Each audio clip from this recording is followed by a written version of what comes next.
Now, have you ever wondered what Batman might hire should he need to take a city break to get away from that world of crime fighting for one weekend?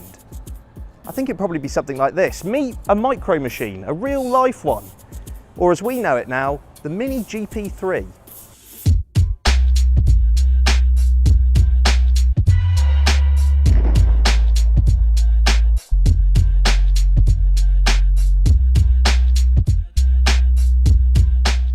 Would you just look at it? It's the pure embodiment of every 6-year-old's drawing, maybe minus a few machine guns here and there.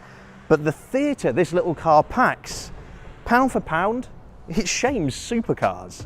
These aggressive carbon fibre flicks and wings look fresh off the Batmobile.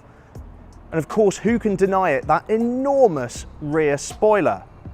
At the front, you'll find huge intakes that are there to suck in air and improve cooling for track performance. And those 18-inch forged alloy wheels aren't just there to look pretty, it helps reduce the overall weight of the car. You might also notice the 360mm disc brakes hiding between the spokes. In case there was any doubt whatsoever, this is the most serious performance Mini there has ever been in the vehicle's 60+ year history.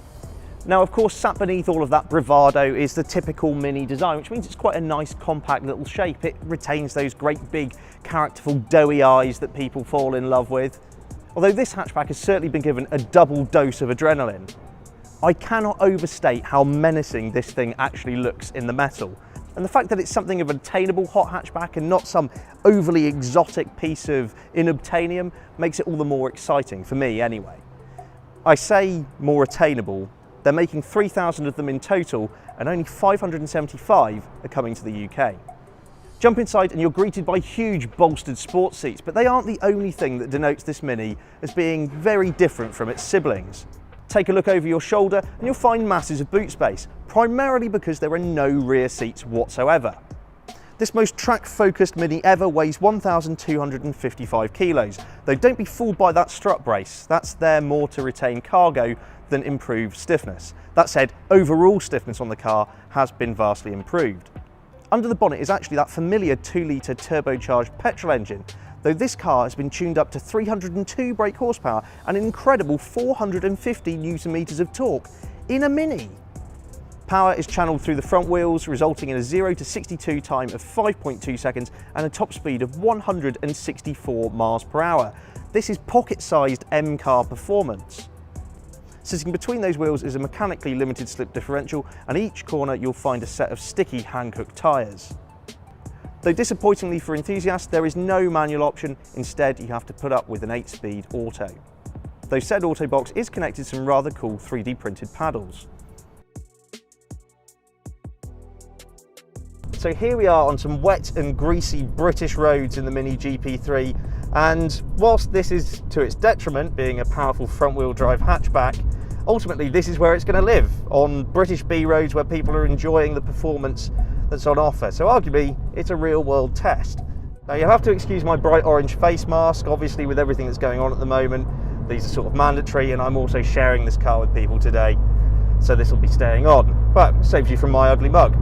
So, to the boring bits first of the GP3, because it's such an assault on the senses, we sometimes forget that these sorts of cars probably will be daily driven. So, yeah, the ride isn't actually too bad. It's firm, but I think fair for the sort of car you expect it to be.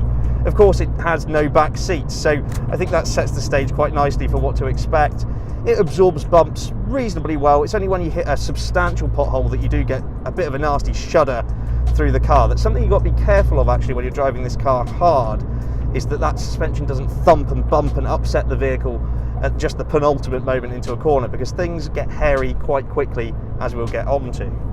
Driven around town as you'd expect, it's a little bit boomy in here, but the automatic gearbox gets on with its job quite nicely. You don't really notice its shifts, it's quite imperceptible, and the steering, whilst weighty, isn't so much of a problem that you'd struggle pulling off a 3-point turn.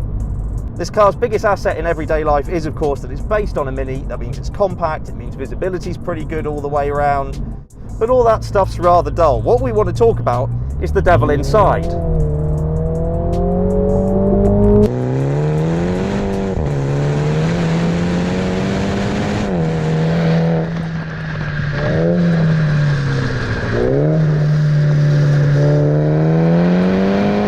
Now, over the years, I've driven hot hatchbacks, big and small, of just about every flavour imaginable, and it's fair to say that I like them spicy.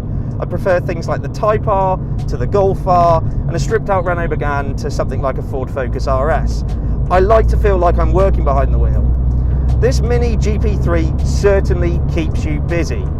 The combination of having so much torque go through the front wheels, the aggressive camber, the type of tyre that this car is on today, whoa, there is torque steer galore. You put your foot down, you better be hanging on, because this wheel is going to twist and turn, and that's great. I don't mind keeping on top of a car, I don't mind keeping the steering in check, but you have to be mindful of, when you tip it into a corner, just how much grip there may be. A mechanical limited slip differential does its best to claw the car into the corner, and I have to say, turn in is actually pretty good.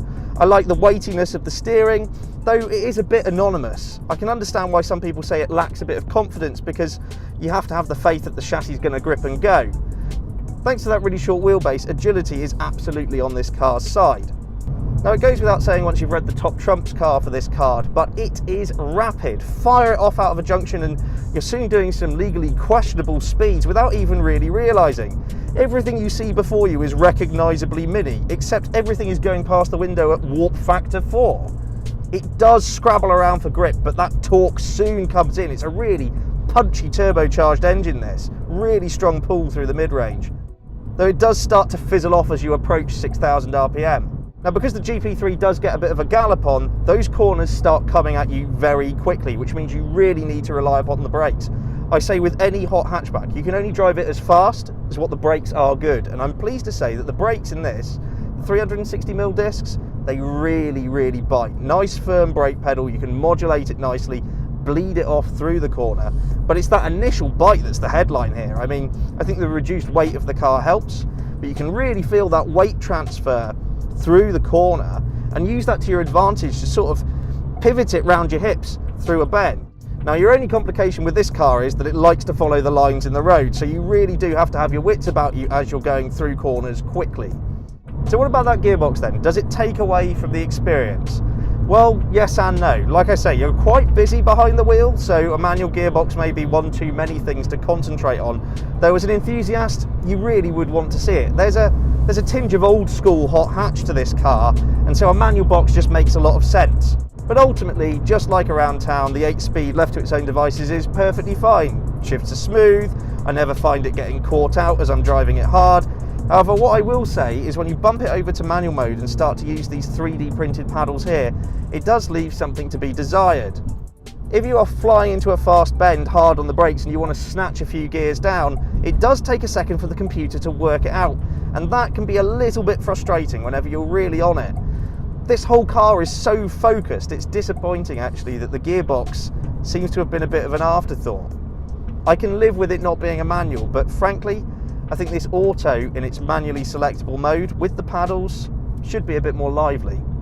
I think it is very easy to get caught up in the rarity of the GP3, its visual theatrics and the unquestionable performance that's on offer, but it certainly does have its flaws.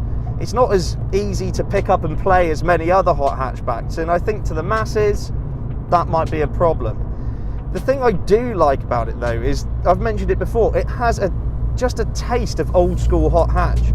You know, back in an era of maybe the late 90s, early 2000s, where they were just a little bit too powerful for their own good. And it made you think twice. It made you have a healthy dose of respect for the car for the fact that it could spit you out backwards into a hedge. And that's what this has. And to a degree, that, no, I don't want to say fear factor, but that sense of being on edge, particularly when the car's moving around on these greasy roads, that adds to a bit of the thrill behind the wheel, I have to say. Now, on a greasy road peppered with road imperfections, will the Mini GP3 try and kill you? Yes. It will try and wrench the wheel from your hands, but it does it with love, with the best of intentions. It's a car that is trying to punch so far above its weight, and I think that has to be admired. For 70% of people, this car will be an instant write-off. It'll be struck from their list. They'll go for something like a hyped up Golf R or any of the other more restrained hot hatchbacks. But there is a real challenge to try and get on top of, manage and drive this car quickly. And I think there is a small percentage of people out there who value that in a vehicle. It is very tense. And you know, maybe it shouldn't have been called the Mini GP. Maybe it should have been called the Mini S&M. At £34,000, there's no denying that this is a big sum for a little car, but what you're getting is a lot of exclusivity. Sure, the car does require a firm hand to get the best out of it, but the GP lineage speaks for itself, and any Mini fan worth their salt will be craving the GP3.